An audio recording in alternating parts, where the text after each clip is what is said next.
जय माता दी। माँ शैलपुत्री की कथा। या देवी सर्वभूतेषु माँ शैलपुत्री रूपेण संस्थिता। नमस्तस्यै नमस्तस्यै नमस्तस्यै नमो नमः। माँ शैलपुत्री हम सभी पर अपनी कृपा दृष्टि बनाए रखें।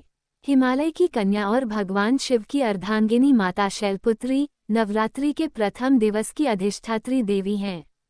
इनकी उपासना से साधक को स्थिरता, शुद्धता और आध्यात्मिक उन्नति का वरदान मिलता है। माँ शैलपुत्री के मस्तक पर चंद्रमा की शोभा, हाथों में त्रिशूल और कमल का तेजस्वी स्वरूप भक्तों को अचल विश्वास और शक्ति प्रदान करता है। माँ शैलपुत्री वृषभ अर्थात बैल की सवारी करती हैं। जन्म की कथा। देवी शैलपुत्री का जन्म एक विशेष उद्देश्य से हुआ। जब देवी सती ने अपने शरीर का त्याग किया था, तब उन्होंने अगले जन्म में राजा हिमालय के यहाँ पुत्री रूप में अवतार लिया। यही कारण है कि उन्हें शैल अर्थात पर्वत की पुत्री कहा जाता है। प्राचीन काल में राजा हिमालय अपनी पवित्रता और निष्ठा के लिए प्रसिद्ध थे। वे भगवान शिव के अनन्य भक्त थे और उनके चरणों में लीन रहते थे। एक दिन जब वे गहन ध्यान में थे, तब नारद मुनि वहां आए और बोले, हे राजन, तुम्हारे घर स्वयं आदि शक्ति प्रकट होंगी। वे इस धरा को दिव्यता से आलोकित करेगी और तुम्हारे कुल का गौरव भी बढ़ाएंगी। राजा हिमालय और उनकी रानी ने ये सुनकर देवी भगवती की घोर तपस्या की। उनकी श्रद्धा और भक्ति से प्रसन्न होकर मां भगवती ने उन्हें आशीर्वाद दिया कि वे स्वयं उनकी पुत्री रूप में जन्म लेंगी। कुछ समय बाद रानी को एक दिव्य कन्या की प्राप्ति हुई, जो अत्यंत तेजस्वी और दिव्य आभा से युक्त थी। शैलपुत्री के जन्म से ही घर, परिवार और राज्य में सुख समृद्धि बढ़ने लगी। बचपन से ही उनमें असाधारण शक्तियां दिखने लगीं। वे पर्वतों की गुफाओं में ध्यान लगाती, नदियों में कमल की भांति क्रीड़ा करती और जीव जंतुओं को स्नेह देती। उनकी उपस्थिति मात्र से वातावरण शांत और पवित्र हो जाता था। राजा हिमालय ने शीघ्र ही अनुभव किया कि उनकी पुत्री साधारण कन्या नहीं बल्कि स्वयं भगवती का अवतार है। उन्होंने नारद मुनि से रहस्य पूछा। नारद जी बोले, हे राजन, ये वही देवी हैं जो पहले दक्ष प्रजापति की पुत्री सती थीं, जिन्होंने अपने पति महादेव का अपमान सहन न कर योगाग्नि में देह त्याग दी थी। अब वही तुम्हारे घर पुत्री रूप में जन्म लेकर पुनः सती धर्म की स्थापना करेगी। युवावस्था में देवी का स्वरूप और भी दिव्य हो गया। वे वृषभ पर सवार रहती, त्रिशूल और कमल धारण करती तथा मस्तक पर अर्धचंद्र शोभायमान रहता।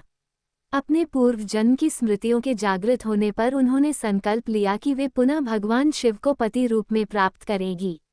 इस हेतु उन्होंने कठोर तपस्या का मार्ग चुना। पहले वर्षों तक वे केवल फल फूल खाकर रहीं, फिर केवल पत्तों पर जीवन यापन करने लगी, जिससे उन्हें अपर्णा कहा गया।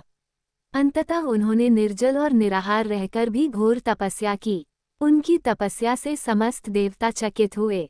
इंद्रदेव ने उनकी तपस्या भंग करने के लिए कामदेव को भेजा, किंतु देवी अडिग रहीं। आखिरकार भगवान शिव ब्राह्मण वेश में प्रकट हुए और पूछा, हे देवी, तुम कौन हो और इस तपस्या का क्या उद्देश्य है? देवी ने उत्तर दिया, हे प्रभु, मैं पूर्व जन्म में आपकी अर्धांगिनी सती थी। इस जन्म में भी आप ही मेरे स्वामी हैं। यदि आप मुझे स्वीकार नहीं करेंगे तो मैं अनंत जन्मों तक तपस्या करती रहूंगी। भगवान शिव उनकी भक्ति और प्रेम से प्रसन्न हुए और उन्हें अपनी अर्धांगिनी रूप में स्वीकार करने का वचन दिया। इसके बाद देवताओं और ऋषियों की उपस्थिति में भगवान शिव और माता शैलपुत्री का भव्य विवाह संपन्न हुआ। नंदी की कथा। माँ शैलपुत्री का वाहन नंदी भी दिव्य कथा से जुड़ा है। ऋषि शिलाद ने भगवान शिव से संतान के लिए तपस्या की। शिवजी ने उन्हें नंदी नामक पुत्र दिया, जो स्वयं शिव का अंश था। बचपन से ही नंदी भगवान शिव के परम भक्त थे। उन्होंने तपस्या कर शिवजी से वर पाया कि वे उनके प्रिय गौर वाहन बने। जब देवी शैलपुत्री तप कर रही थीं, तब नंदी उनकी रक्षा करते रहे। एक बार जब असुर ने उनकी तपस्या भंग करने का प्रयास किया, नंदी ने उसका वध कर दिया।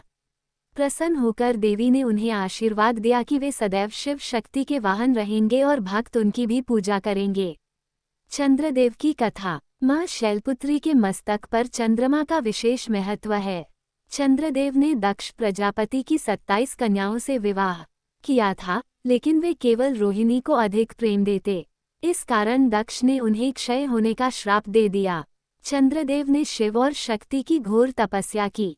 उनकी भक्ति से प्रसन्न होकर मां शैलपुत्री ने उन्हें मस्तक पर स्थान दिया और कहा, हे सोम, तुम्हारा क्षीण और पूर्ण होने का क्रम अब अमर होगा।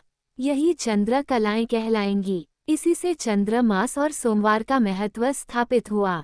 सोमनाथ ज्योतिर्लिंग की स्थापना भी इसी कथा से जुड़ी है। वृषभासुर वध। एक बार वृषभ नामक असुर ने शिवजी की घोर तपस्या कर अपार शक्ति का वरदान पाया, किंतु वरदान से वह अहंकारी हो गया और देवताओं व ऋषियों को सताने लगा। उसने शैलपुत्री को युद्ध की चुनौती दी। देवी ने पहले समझाया, पर जब उसने आक्रमण किया तो देवी ने महाकाली रूप धारण कर त्रिशूल से उसका वध कर दिया। इस प्रकार मां शैलपुत्री दुष्टों का संहार कर धर्म की रक्षा करती हैं। मां शैलपुत्री की कथा हमें सिखाती है कि सच्ची भक्ति और तपस्या से असंभव भी संभव हो जाता है। अहंकार का अंत निश्चित है। धैर्य, निष्ठा और समर्पण से जीवन में सफलता मिलती है। मां शैलपुत्री की यह कथा समाप्त हुई। अगली कथा में आप मां ब्रह्मचारिणी की कथा भी विस्तारपूर्वक सुनेंगे।